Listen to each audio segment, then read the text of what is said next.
Hey everybody, welcome back to another episode of the Jodo Cast, your home for Star Wars gaming. I'm Joe, and joining me is Leo. Hey. And Kurt. Hello. Just a couple of gamer boys. So, we've got some special stuff today because we all just got back from the Fargo, North Dakota Planetary Qualifier at Star Wars Unlimited, and we got a lot of cool stuff to talk about. Kurt and I were not playing. We were doing something way cooler and more admirable. You were talking for 10 hours. Yeah, Leo was playing. So, Leo, just give us a brief elevator pitch recap of your experience at the tournament. What you played, how you did, how you felt. Yeah, I played a Ray Tarkentown deck. I ended up going 4-2 and placed 14th out of 47 players. So I got the top 16, but I missed the top 8 cut to play in the finals. But had a really great time. Yeah, I was pretty happy with how I performed. I lost to a yellow Han one and what was the other one I lost to? An Anakin, an Anakin blue deck, and yeah, those were my 2 losses of the day. But I had a great time. It was happened at Paradox Comics and Cards here in Fargo. They ran a great event. Had a lot of fun. Even if I didn't make the finals, that's fine. Less pressure on me. I would be really happy with 4-2 in top 16. Honestly, I think you guys had more pressure because we did for this event set up a streaming table and you two were casting. It was fun to stream the event though. Like a lot of people ended up watching, like everybody's interested in seeing what planetary qualifiers are going on. I'm not sure how many of the other ones were streaming that day. I think at least one, maybe the Ankeny, Iowa one ended up being streamed is what I saw. But yeah, it was cool to kind of get Fargo's name out there, get Paradox out there, and show some of the really interesting matches that went on too. Some of them especially were really, really fascinating to watch the whole way through. So yeah, that was the first time we'd done anything like this as a YouTube channel, but also like Kurt and I commentating was new, and I think it ended up being a lot of fun, even though we were at it for a little over 10 hours. It was fun. It was a lot of fun to just kind of chat. Mostly very positive feedback. So if you're interested in like watching that back, partially because you want to see the interesting games, but mostly because you want to listen to Kurt and I goof around. The recording's on our YouTube channel. You can find it. Probably skip around because otherwise you've got 10 hours of footage to watch. Yeah, but, it's a lot to watch the whole thing. But some of the matches were really cool. There were a few other people from the JodoCast community there. Shout out to Andy and John, both of whom made top 8. Speaking of people in our little community who made top 8 and slightly better, we've got Ryan here. Ryan, step into the room. Hello. Yes, Ryan is here. Ryan, introduce yourself, where people can find you online, and then everybody already knows, but just because I'm sure it feels good to say it, explain why we've brought you here today. My name is Ryan. I have a couple monikers. I usually go by Zorvix, but I do also have a YouTube channel that I post on periodically and go by the name of Battle Wagon. You may have seen some videos earlier in sets 1 and 2, but I did put quite a bit of effort into this PQ and was able to win the entire thing. And it feels nice to say that as well. I bet. You're the champion. Especially like compared to like when you think about some of the competition that we saw you face, which was like, I would say very stiff competition too. This wasn't some easy tournament that you breezed through that like no one showed up to or something. Like I was very impressed that you were able to do it. It was really well done. Yeah, the semifinals game was was nuts to watch. It was that round Yeah. one, or the mat game one of your semifinals was a pretty crazy one. Yeah, that entire match was definitely one of my favorites, especially because I had lost to that person earlier. They were my only loss in the Swiss round. It was nice being able to get that rematch in a match that I was fairly confident that I did have a chance of winning, but Yeah, being able to come so back and do that. your deck was Bosk with Navarro City. Yes. A green And then, base. yeah, the match we were just referencing was against Bosk versus Crystal City, a little city on city feud. We've noticed, Kurt and I, in our expert professional commentary, noticed that Crystal City is the most powerful base in the game. Everybody was running Crystal City. Yes, when I went back and rewatched your video, I agree with your commentary. Crystal City is definitely has a buff to it that Dagobah enables is a lot of people out. to win. Yeah. The little village is out. If you're running a blue base, you got to run Crystal City. And I would say people watching the stream, including us, were actually a little surprised to see that it was Bosk green instead of the Bosk blue that everyone was expecting.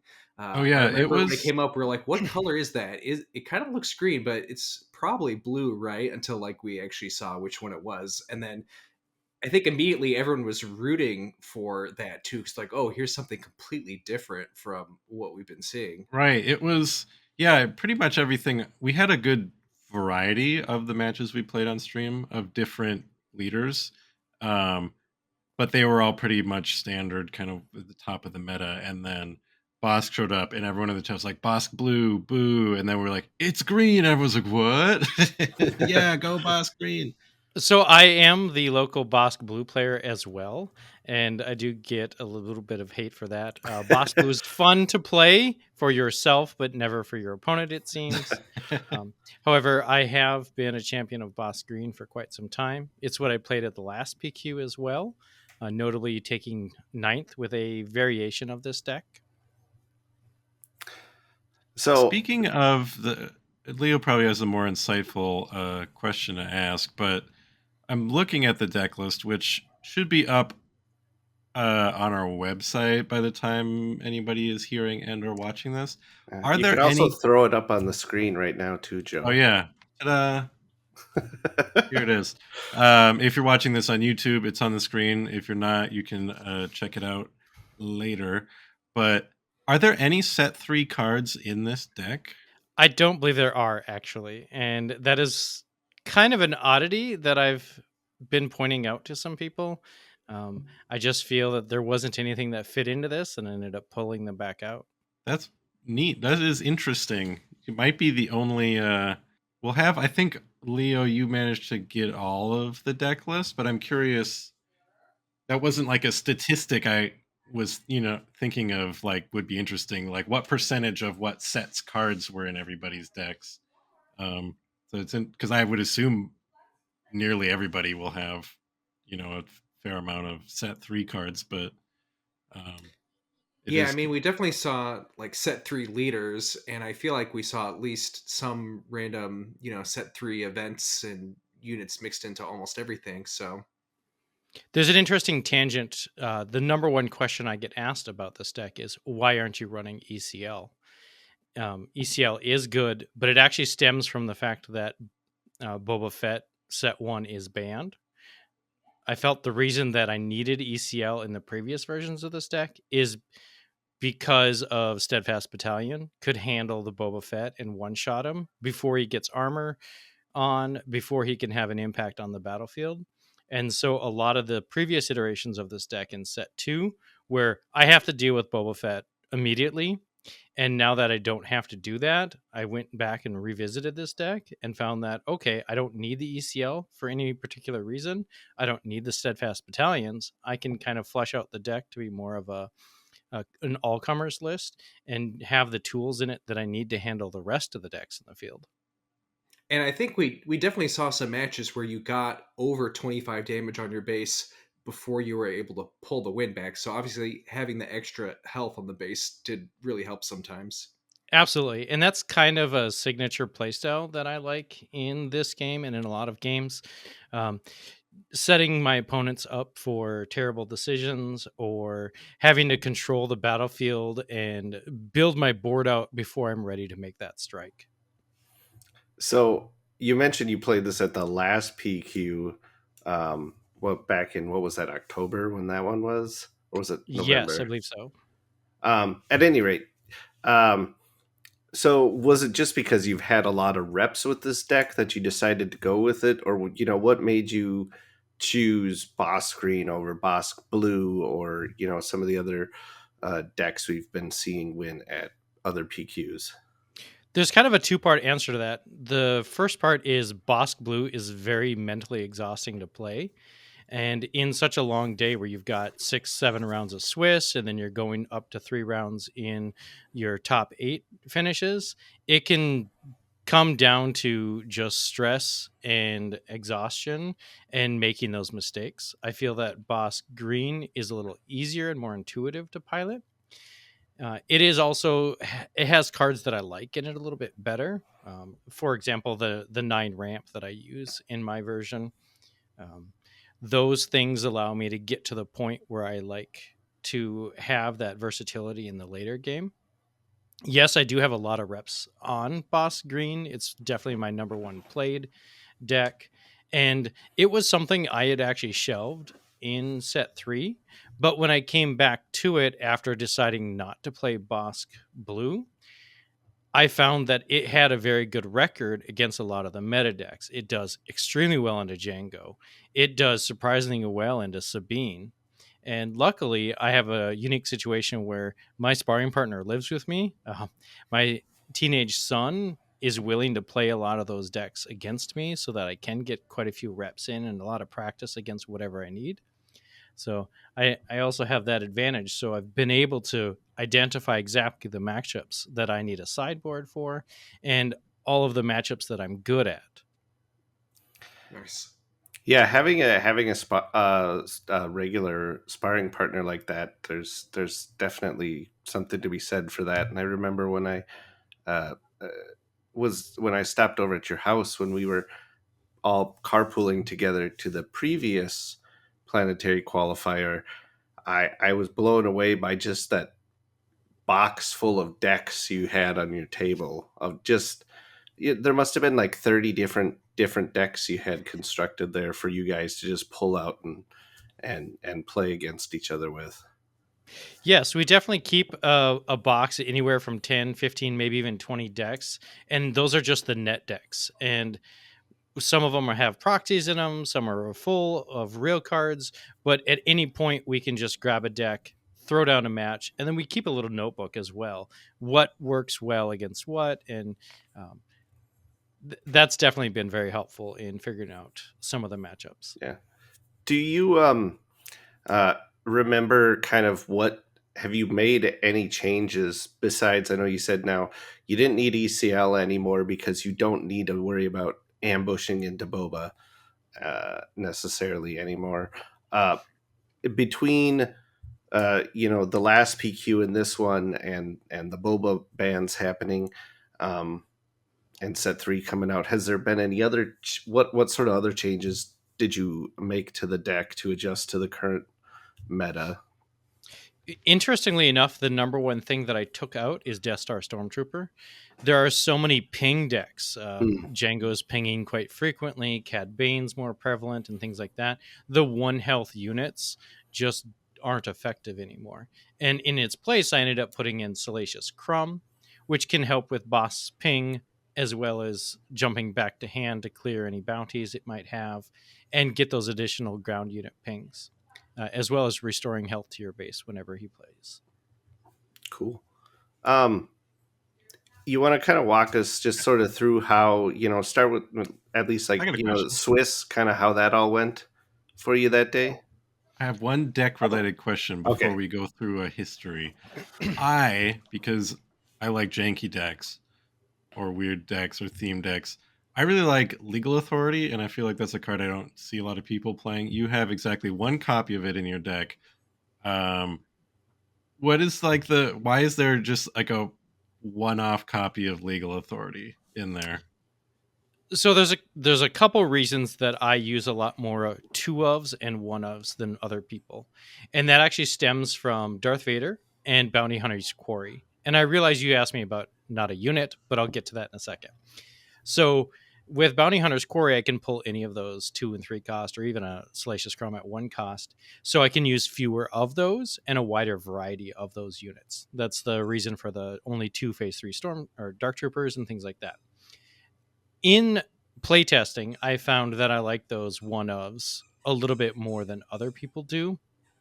For example, the 1 Scanning Crew, which is in there for like the Han and Quinlan matchups, and then I use 2 in the sideboard. The opposite of that case is the 2 Force Chokes in the main deck, 1 in the sideboard. And I can kind of get that ratio wherever I need to in the particular matchup. In playtesting, the Legal Authority one of is a really nice tool to get yourself out of many of those unique situations.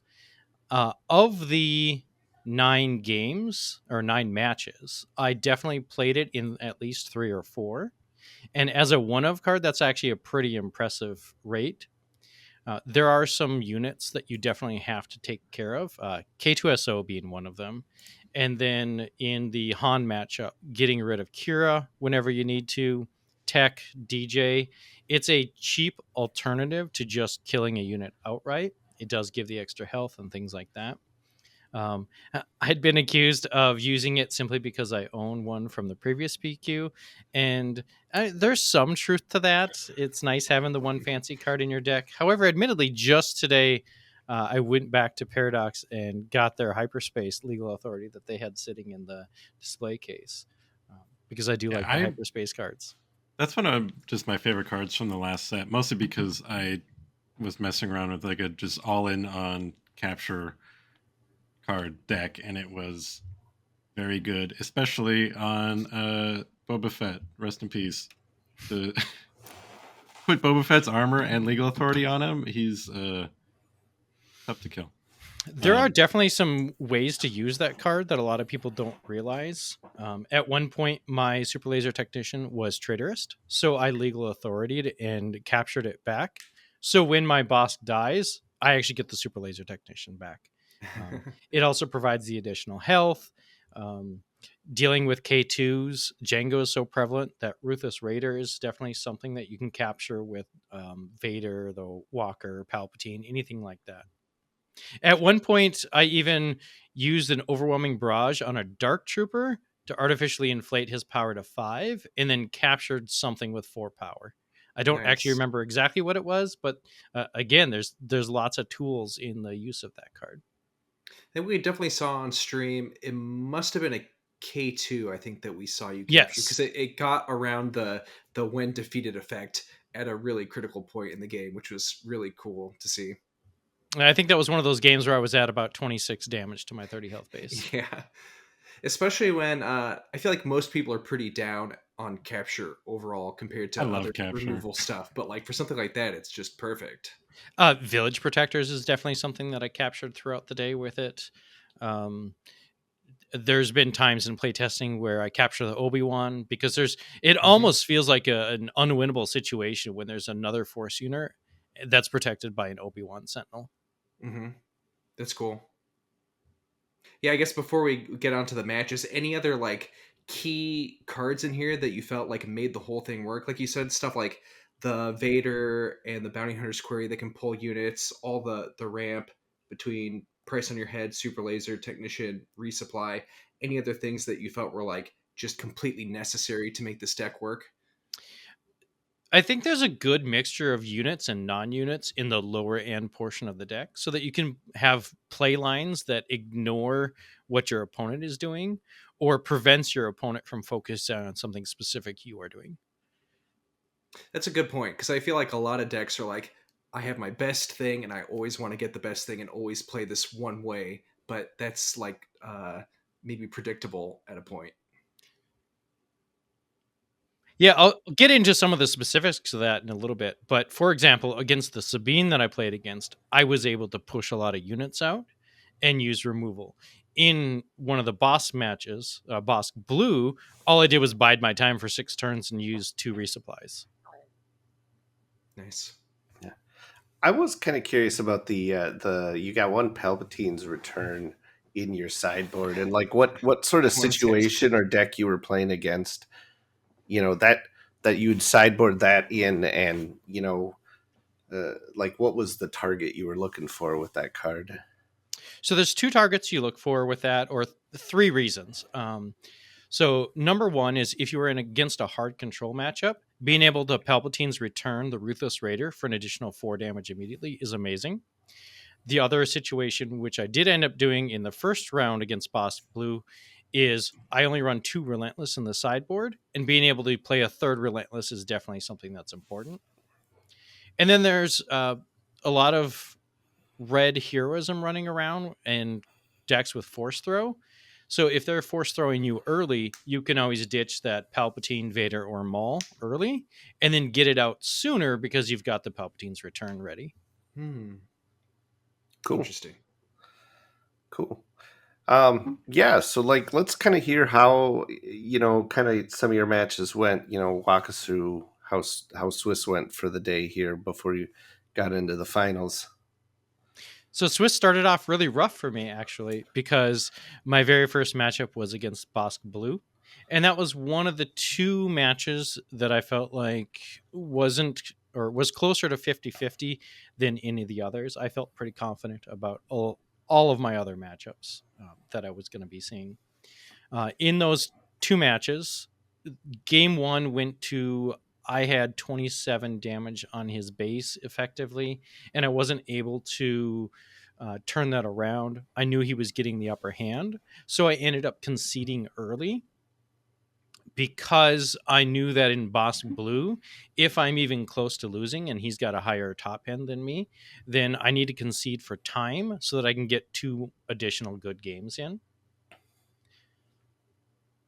Notably, during that first game, he ended up playing a Lieutenant Chilton, and I was able to get the 12 damage swing with the boss turn on that.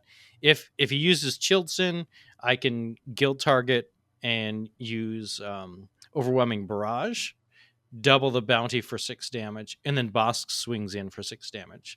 So against that control matchup, you're really looking for biding your time, not giving him good targets to remove with his 1-for-1 cards, and finding out when am I going to strike against this person. And you're really looking for them to have used their resources. So starting off with a 12 damage swing is definitely when I committed in that game, and it ended up being slightly too early, which later on when I faced the same opponent, I was able to bide my time a little bit longer and was able to learn from that opportunity. In the second game, I ended up getting him to 28 damage on his base, and he ended up using a Vigilance and got all 3 of my Ruthless Raiders after I had played 3 Relentless, both 2 Relentless hard cast and then 1 from Palp's Return. Wow. And so being able to just not barely finish out that game felt pretty bad. So I ended up going 0-2, but both those games were so incredibly close that I was still very confident about that matchup. And maybe it helped later to have seen it and like basically know exactly what you're up against, or maybe you already knew. Well, I had a good general idea, but there's always some numbers. Are they running 2 Avengers? Are they running 3? And how does this person play? And you kind of catch up on those and watch for those kind of key things for later on in the tournament.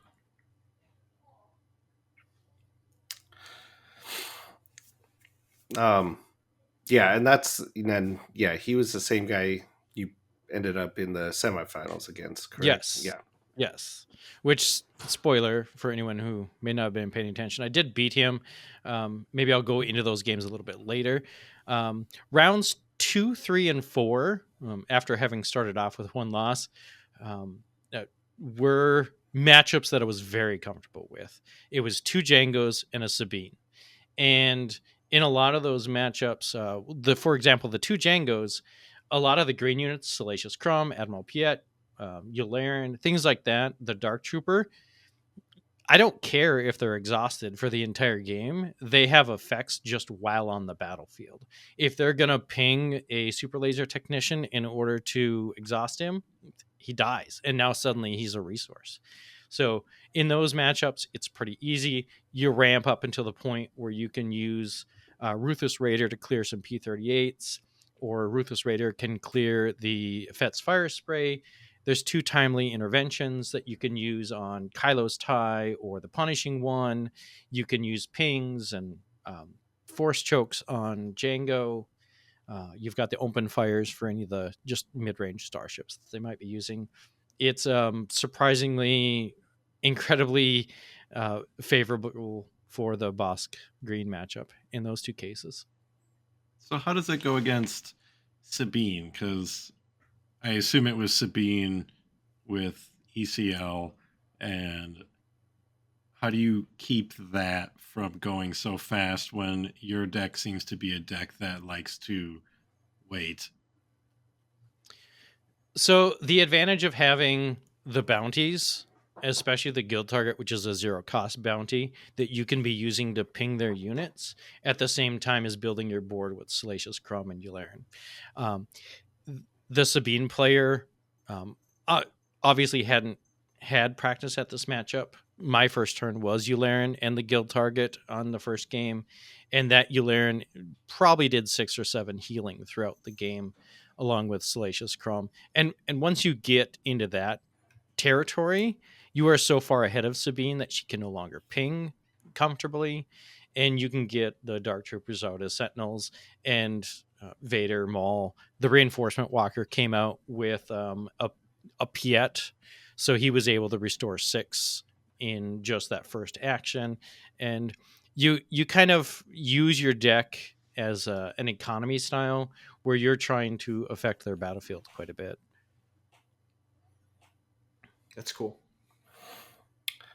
Which one of your, because you ended up on the stream 3 times, once during Swiss, and then the semifinals, and then the finals match. Which round of Swiss, in case anybody wants to go back and try and see you piloting this deck on our stream, which round do you remember were you on the stream?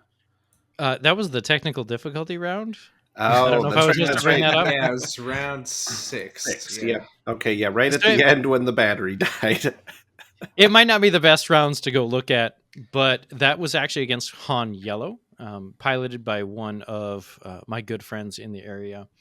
And it is definitely one of the harder matchups for this deck, but there are some key things to keep in mind. The scanning officers. Yeah, that matchup had my play of the day, play of the whole tournament, at least, that I saw on stream, was when you hit scanning officer and eliminated a DJ. And that was, other than watching Leo tear up a Mr. Bones card, was the best thing on the stream. I thought it was just the most exciting play. Because that scanning officer, I don't know, maybe that's become more popular with the yellow heroes these days, but I feel like I haven't seen a lot of that card, and especially haven't seen a lot of it be effective. There's a little bit of a story behind it as well, because that is probably one of the latest additions to this deck. On the previous Wednesday, Paradox held a PQ practice round. And since Han Yellow was one of the decks that I was worried about, that is actually the deck I ran at that tournament. And I did end up winning. But while piloting it, I started to realize, hey, there's a lot of smuggle cards. And I'd been using, in our local casual league, I'd been using Lando with a lot of smuggling cards. And the timing of a scanning officer and having force chokes and the ability to instantly kill DJ and Tech is one of the most important ways to defeat that deck. The legal authority coming out and being able to capture Tech, DJ, or even Kira can really shut that deck down when your top end is so much stronger than theirs. It's really just about getting through those 4 or 5. Is there a single deck out there that would give you pause? If you sat down with that deck, is there a deck where you go, okay, other than Bosk Blue, where you go, I don't know how this is going to go? I was a little more worried about Anakin Blue just from some practice games than I ended up having, because I had less trouble with it in the tournament since I did play against it twice. And then anything with the force throws, Quinlan Red and things like that can definitely give me some trouble when they can ditch my hand before I've been able to start playing some of those later cards. Did you end up going up against any Quinlans in the tournament?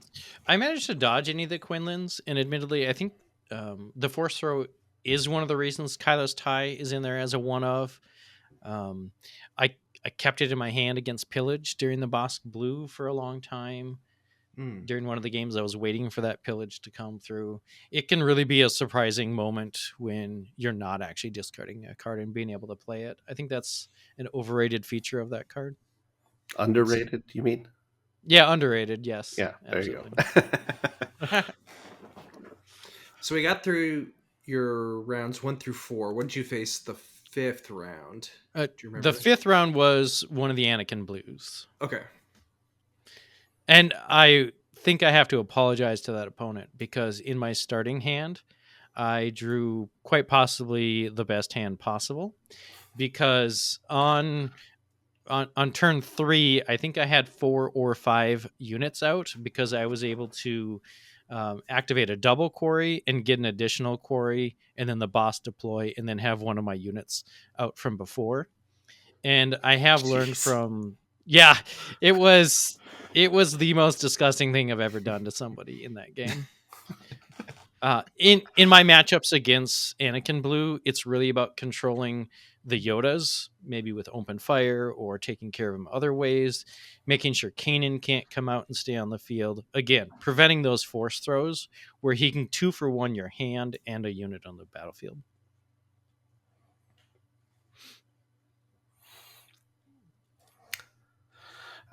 And then, like we said, round 6 was against Bosk Blue. No, Han Yellow. Han Yellow. Han Yellow. And then the top cut. I'll talk about the Han Yellow just slightly longer. In game 1, it was very close, and he ended up clutching it with an 11 damage attack from Enfys Nest, I think the Twilight version. Which I remember was a really good play. On stream when we were watching that. I think he had was Surprise Strike or Cunning, then a Surprise Strike on top of that. Yes, he ended up Cunning and Surprise Strike. And if you look at the stream, actually, I put down the Legal Authority right when when I conceded, because I was showing that had he not Cunning for the +4 attack, I was just going to capture the Enfys underneath my Vader, and that would have prevented him from winning the game that way. And it was a sure win because I think I had 4 units to his none at that point. Yeah, I think that was definitely, that whole matchup, but it was one of the ones where it was like the base health was like so high or the base damage was high on both. It was like, it was really hard to tell what was going to happen. There was a lot of interesting swings back and forth of people grabbing the momentum one way or the other. I think we kept seeing in other people's matches too, but it would be like, it looks like one person is about to lose, and then suddenly completely 180s, like over one turn with a bunch of big plays. And it can kind of go in either direction sometimes, which was really exciting to watch. It was. And actually, I think my favorite moment in game 2 was he had a tech out and ended up having a Kira out at the same time. I think he had called Force Choke with Kira because he didn't want to be threatened from the 5 damage, because he's got those 3 units with the 5 health. And I did a greedy play where I deployed Bosk, and then I figured, okay, if he's going to kill Bosk, he's going to do it now with a Surprise Strike. So I took the extra action, I think, to quarry Kira, and then he said to me, it's better to be lucky than good, and then pulled out a Surprise Strike from his discard or from his resources with tech, and ended up Kira killing Bosk in that moment. And then Kira ends up living.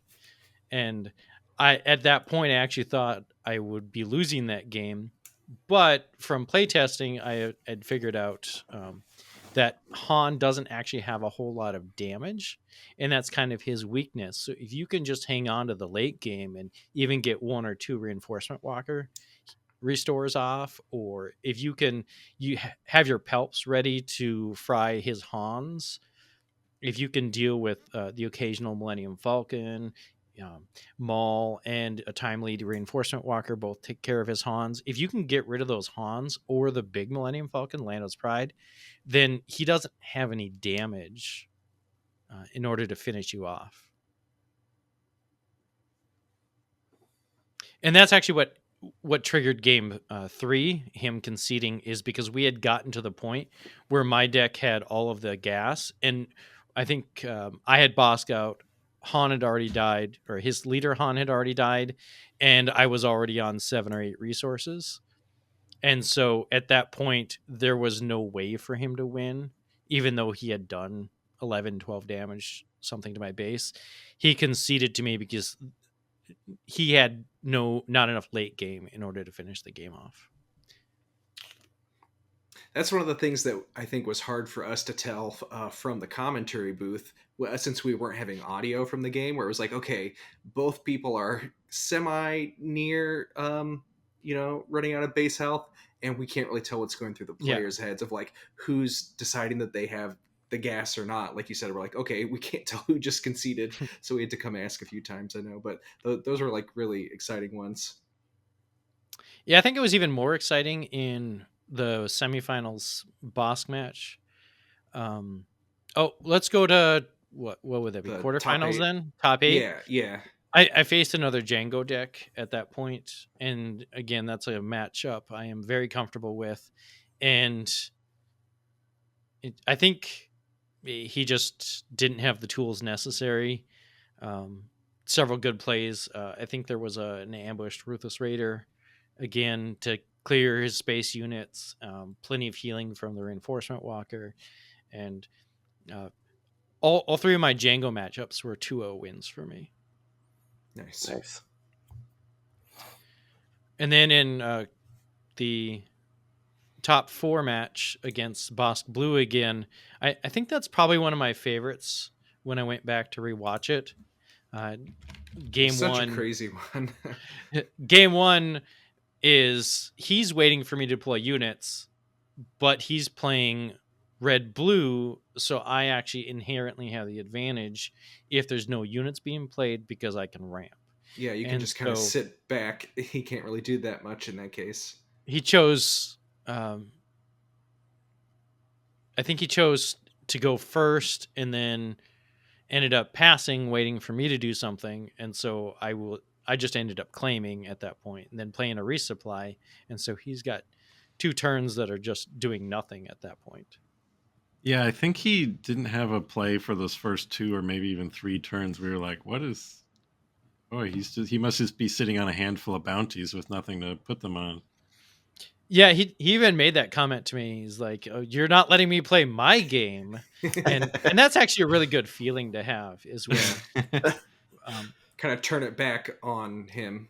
Yeah, and that's definitely one of the reasons I like Bosk so much. Often he doesn't care about going first, and he has the ability to outmaneuver pretty much any deck in that turn 1 sequencing. CAD, okay, I don't care if I go first because I can soft pass with the Bosk action, or I can just soft pass and let you do your unit. And if you pass, I'm happy to claim. Yeah, can you comment on that too? That was something we saw you do a few times, and I don't know how many people are kind of aware of a play like that. The leader action, do nothing type of pass. Yes. So Bosk's action falls under the category of do as much as you can. There's no cost to it. So as long as there is something that changes on the battlefield, such as Bosk being exhausted now, you can still do his action, but it has no effect because there's no targets with any bounties. And then that's so basically you can pass and without risking them claiming. Yeah, absolutely. So that like first match of the semifinals, I think had to be the longest game I've ever seen. And it got up to like 15 resources for at least one of you. It was like so crazy grinding out you both like controlling each other so hard the whole time. Yeah, it was interesting coming back from actually watching him play a Crate Dragon against me. And that's one of the reasons I like Bosk, again, as a leader. And the Bosk Green version of it is you will have built up so much of an advantage and so many cards that it's fine to go 2-3 cards for one as long as you are still stabilizing the battlefield. Often you'll see me get into a situation where, okay, I will take a bunch of actions like attacking with a 1 power Admiral Piet and maybe use boss action, and it gets all of your actions out of the way, and or you'll spend a lot of resources in clearing the units that are on the battlefield that I get to end the turn and set up for my next turn in whatever way I want. Say you like use Super Laser Blast or something. I can play a Vader and get 1 or 2 additional units out, as long as they are villainy units. If anybody saw my mistake there. Yeah. Well, that one's an easy one to make, especially so late in the day, too. Yeah, I think we had been going for at least 8-9 hours at that point, and when you're running Boss Green, you have the added effect of Bounty Hunter's Quarry actually lets you pull Colonel Yularen, so you are still used to searching for him some of the time. Yeah. I was pretty happy. Go ahead. Oh, I think with the exception of like the reinforcement walker, he's the only like non-villain scanning officer, which is a one of. Yeah, so pretty much everyone you're always picking is also villain. So we spent a lot of time talking. Well, like, oh, that is like just such an easy like thing to overlook. Yeah, especially when you've done it a million times, and then so you forget sometimes the additional restrictions that 99% of the time are irrelevant. Yeah, I did feel we should mention incredibly bad for that. About Vader, where you played a Vader and into pulling out a Colonel Yularen out of your deck, which you should not have done. I do want to actually talk about that situation because it's a really good learning opportunity, even for the judge situation. I played Vader at the end of a turn and ended up pulling out a Colonel Yularen. It wasn't until somebody on the stream and you guys came over and noticed and informed us that an illegal play had been taken place. At the end of the turn, before we were aware of it, he had open fired Vader, and we had gone on to the next turn, and I had attacked with Vader. The judge came over. He said, let me look into the situation. We're going to pause the time. We want to make sure this is resolved correctly. And I really want to commend them for doing that. It was at that point of, I even made an offer to my opponent and said, okay, Colonel Yularen definitely should not have come out. I agree. That's a mistake. We ended up both missing it. If you have an Power of the Dark Side in your hand, I am more than willing to have let you played that instead of the open fire, and Vader would have been dead at the beginning of this turn. That wasn't heard on the stream, but that was something I wanted to make sure that I did my due diligence to give him the opportunity to make the situation as fair as possible, even if he had drawn it that turn.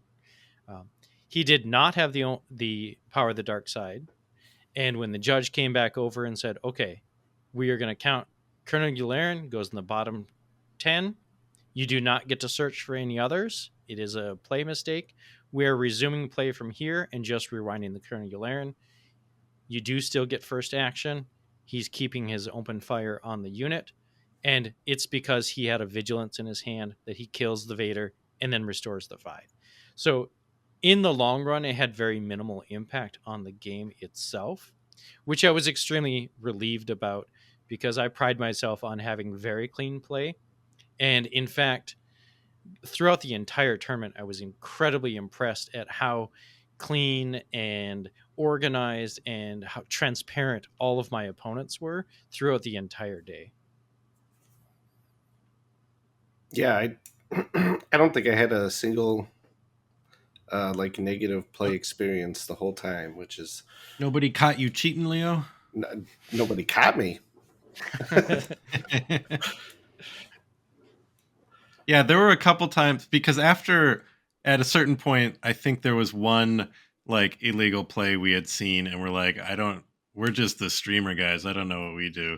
And then this chat was like, you can't let. So we're like, okay, let's talk to the judges and see how they want us to act if we see a clearly like illegal play state. Like, do you guys want us to like let you know or just like hush? And because they didn't have like a dedicated stream judge because the stream was wasn't being run by the store, they didn't have the staff for that.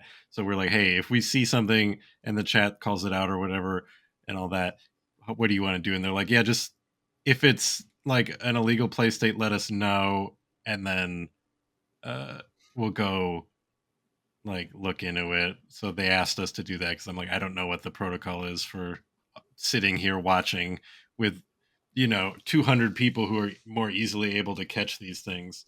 It was tough too, though, because again, without the sound of the game, there was a lot we were missing, and there were times where it's like, we don't know what happened. Was it an illegal thing? We have to ask, and we don't want to interrupt. That feels really bad to like interrupt and be like, "Oh, sorry, it was just because we there was or whatever." That the Ylar Invader was like the one time where it was like super clear, and we're like, okay, Yep. And then hopefully we can get over there before they get too far, and then But then a couple of the other times we were like, oh, that was weird. And then we're like, hey, that happened. And they went over, and then turns out we were just misinterpreting something because we didn't have the audio. We're like, oh, well, that's frustrating for us because we're making them pause their game for a couple seconds to explain that we're stupid. And we're like, Yeah. I don't know how other like streams usually do that. But at least we talked to the judges and asked them how they wanted us to behave. Because I was like, oh, I don't like meddling.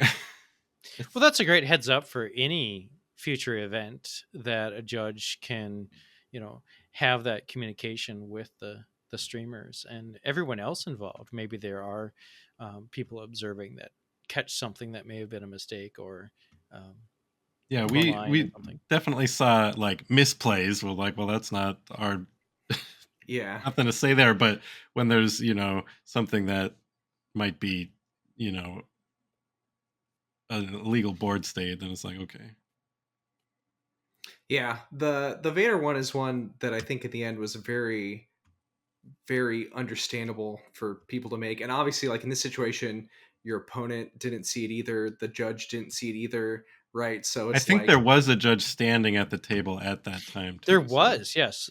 At the streamer table and in the top, there was a judge watching each of the games. So even it's obviously really easy to miss. Yeah, even the judge missed it, the floor judge at that point. Mm-hmm. Yeah. I did also remember one other moment in the Boss Blue matchup that I wanted to highlight.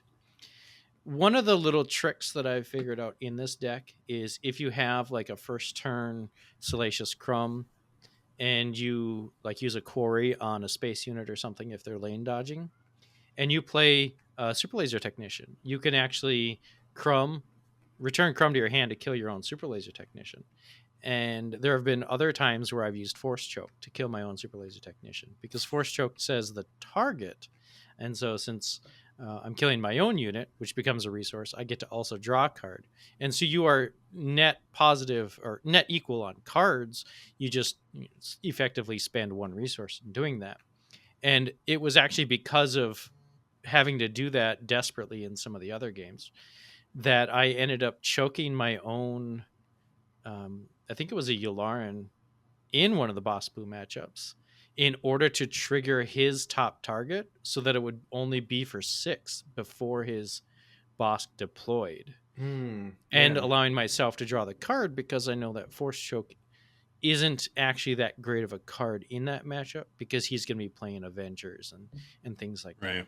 And I don't want to give him more cards than he already has. Because when you Force Choke yourself, you draw the card too.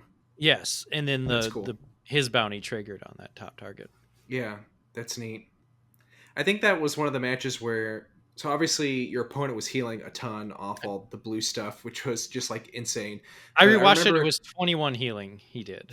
yeah, it was Anyone? crazy. Okay. During the stream, I was trying to keep track because he got all 3 vigilances and Top target for a 6. top target. Yeah. Yep. And it was funny too with your Salacious Crumbs and you, Lawrence. You were healing, but you were at like 0 base health for the Yes. longest time, so you're healing nothing, and it was just kind of like a funny contrast that was kind of how the momentum was going in that match. Yeah, when you get into a situation where he's choosing to, I think, open fire or, vigilance the Salacious Crumb because it's the most threatening thing you're giving him, then that's a pretty good feeling too. And I Yeah. made sure to do a pretty good job of keeping track with what units or how many perilous positions, how many Avengers, how many of those big affecting cards, the vigilance that he was using on me. Yeah, and I actually pulled up the stream in this match in particular, and I'm just letting it run on my other monitor, and I'm reminded of the situation you put him in at the very end of this match was very funny. So basically, he is sitting at 26 out of 30. He has an Avenger in play with some damage on it, and you have a Raider, and you put Guild Target on the Avenger, which basically, if the Avenger swings, uh, the Raider's going to die and do um, damage to the base, and then damage to the Avenger, which I think was enough to kill it, which would then trigger Guild Target to do the last 2 to the base. So that had an Avenger in space that just could not attack because attacking would mean basically self-destructing the whole game. Yes. That was more fun than I should probably admit to doing. But at one point, he did start to exhaust it. And I said, if you attack with that, you will die. And it was pretty solidified at that point that I was able to win. Leo, in the PQ that you and I had carpooled up to, I had been able to identify that Ruthless Raider is such a powerful card against some of those hard control matchups. It was, I believe I'd killed my own Ruthless Raider to win a game with the 2 ping damage at one point, even in that tournament. Oh And yeah, I so, remember you mentioning that on the ride home that you pulled that move off. yeah, it's not the first time I've done that either, too. So it's a little unfortunate you can't, or on Carabas, that you can't overwhelming barrage your own units, because I've done that on, at this point, countless occasions. It's cool. See, and that's like the plays I never think of is like kill my own stuff because it's actually more advantageous than killing my opponent's stuff. But that's why you're a better gamer than me. I remember when you first came into town, you posted a message on Facebook that said, "Hey, I want someone to teach me Legion," and and I said, "Yeah, I'll teach you Legion." And we sit down in your very first game of Legion, you completely stomped me. To add on to that, if I recall correctly, I had made General Grievous flee the battlefield by about a 1/10 of an inch. Yes. Yeah, it was a huge thematic to have General Grievous run off the battlefield at least. So back when that could still happen. Yeah. So, yeah. Then the final match was against Anakin Blue, against a showcase Anakin, so that's harder to fight since they have extra damage and extra health. I think like I wasn't aware of statistically that. about 0.25 Okay. extra on each stat comes out to. Well, if you don't know about those things, they can't hurt you, right? Well, you know now, so. Okay. I think I had a similar setup.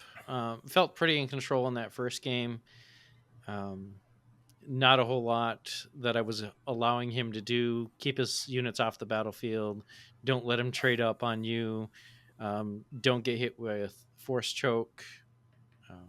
Restore as much as you can. You have a better late game tempo than he can get around to dealing with. The second game, however, was a lot more interesting because there was a misplay against some village protectors, actually. I ended up attacking both my Dark Troopers into it, putting them both at 4, giving them each an experience token, but 2 damage. So they were 4/2s. And forgetting, or I didn't expect him to have a second lightsaber. To back up a moment, he ended up getting a Yoda out pretty early, but I was able to trade a super laser technician into it to get 2 damage off, and then he played a lightsaber on Yoda, which was a perfect setup because Force Choke ended up killing Yoda. Sure, it gets 2 cards off of it, but I'm killing 2 cards and getting that Force unit off the table. Then later on, once he did deploy Anakin, I kind of weighed the pros and cons of whether or not he would have that second lightsaber. He did have it, which meant that once Anakin attacks, he immediately kills the Dark Trooper and then deals the 9 overwhelm to base. That definitely hurts, taking those 18 damage just from that. But as I was able to kill Anakin while he was behind Obi-Wan, simply from an overwhelming barrage on another super laser technician, if I recall correctly. I damaged Anakin and then dealt the last damage onto Anakin, threw a little bit at Obi-Wan. And again, this is at the end of the turn once he's out of resources, so he can't really respond to it. So Anakin dies, and then I attack into Obi-Wan and kill Obi-Wan, and he has no target to gain the experience or cause the draw. And now I have full control of the battlefield and an additional resource with Super Laser Technician. Yeah, I felt like that final matchup kind of went relatively smoothly for you. Like you said, you were in control a lot of the time compared to like the Bossk Blue, where it was like such a slog to get there. It was like, oh, the finals ended up being, I mean, not like an auto win or anything from our perspective, but it was like, okay, you're just like completely in control. Like what you're saying when he got 100% overwhelm damage through on those Dark Troopers, and then Obi-Wan came out, we're like, oh, okay, now this is going to be tough. And then just the perfect cards came up that just took them off the board just cleanly, and we're like, oh, okay, never mind. Rewatching it, I was really amused by the person in your chat that said, oh, time for game 3. It's a 1-1. I was very happy to prove him wrong in that situation. So that is the that's how you win a planetary qualifier, folks. Easy. Easy. No. Easy. A lot of, it takes a lot. It's very, very impressive. We're very proud of Ryan, and we're happy that you were able to join us and share your insight and your experiences with us, lesser gamers. Do you think you'll be sticking with this deck more, or do you feel like now it's kind of used up? Where are you feeling about it? It's definitely my playstyle, so it is a deck I'm going to stick with in some way, shape, or form. There is actually a story about when 10 minutes before the PQ had started, I was still about 60-40 in playing this deck. I sat down with a Han Yellow and I splayed it out on the table trying to scare people, and I was writing the deck list for that. And my son was even like, what are you doing? I was just some intimidation on people. And but right before, with about 10 minutes to go, some of my friends had talked to me into just play what you're comfortable with. You've got the reps on Bossk. You can do it. We want to see something that's not, played all the time, win a PQ, and I think you have a chance. So I really appreciated all the support and even from Dan recognizing that and like, all right, you got me in this game 3. So good luck in the top 8. I do think that's one of the coolest aspects of it, to not just bring the same deck that a bunch of other people are bringing something that basically people feel like they haven't seen. It's kind of like your own thing, more or less, and like really proving it, I think that's the biggest thing about the meta right now. If I'm not mistaken, all of the 11 PQs that I looked at, each of them had a different deck win it. And that's not something I would ever have expected, considering the past 2 big tournament sets. Suck it, Boba. You said it, not me. It's a hugely different meta from the previous 2 sets. It's really cool to see. So you hear that, everybody? Play what you like. Play what you practice at. use your play style. Don't give in to all of the hype and the meta. So, do you think you're going to be going to Vegas then this summer to get your first round bye? So I went home to my wife and I told her that I have some good news and bad news. And I kind of started the conversation as gently as I could. And within about 15 seconds of explaining the situation, she said, "Great, we're going on vacation." And I didn't expect that answer, but she has already done a lot more planning than I have. Nice. Yeah, Cool. I haven't decided if I'm going yet, but I think if I do go, I'm gonna end up bringing my wife and my oldest son with, also because they've got stuff they want to do in Vegas. So My daughter will be 18 at that time, and she is quite insistent on going, but I don't know. We'll see.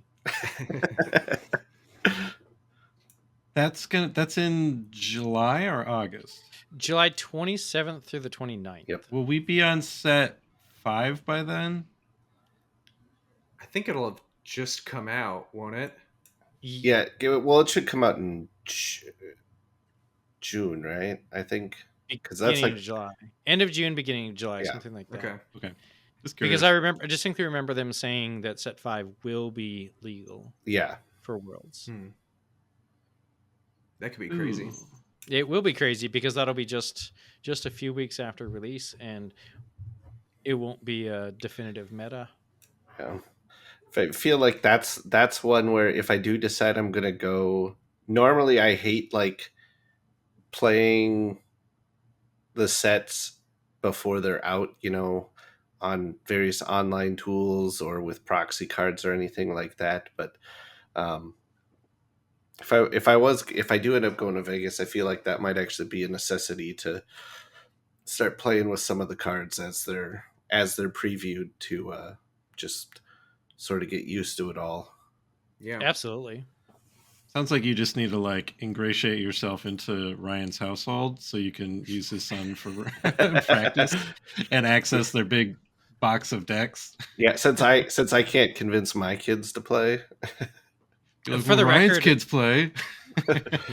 my son is the local Dirty Sabine player and plays pretty much Sabine ECL consistently, and I'm pretty sure people do not like playing against him sometimes. Well, I don't like playing against him, not because of the deck. He's just a really good player. I mean, even when we do drafted stuff, he often will beat me. So I've been thinking of looking back. 'Cause I played Sabine Yellow in set 1 when Sabine ECL was still really popular. I'm like, but I like the yellow cards because I like those cards more.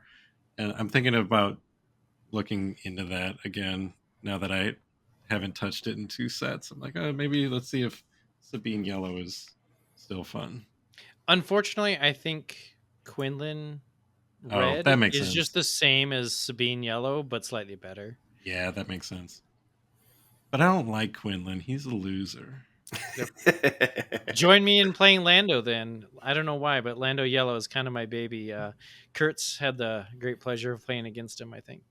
Yeah, that's Lando's pretty cool. It seems like it might take too much brain to get your head around like how to get through a game with like 4 resources max or whatever. I have ended a game with 2, actually, is my lowest. I might have to take a look at your deck one of these days. I've been, looking for something to do with my Lando showcase I got. It's pretty much Han Yellow with Lando instead. Nice. Cool. Well, again, Ryan, thank you so much for joining us. I hope all the kids at home got a good lesson in Star Wars Unlimited. And like I said, if you haven't, just go check out the recording of that live stream on our YouTube channel. Just skip around until you see Ryan's name on the scoreboard. You can watch all those games. They're a lot of fun to watch. And Ryan, let everybody know again, if you want them to find you online, where can they find you? On YouTube, my channel is called Battle Wagon. Come check out some of my set 1, set 2 videos. Yeah, it's definitely really interesting analysis that you do in those videos.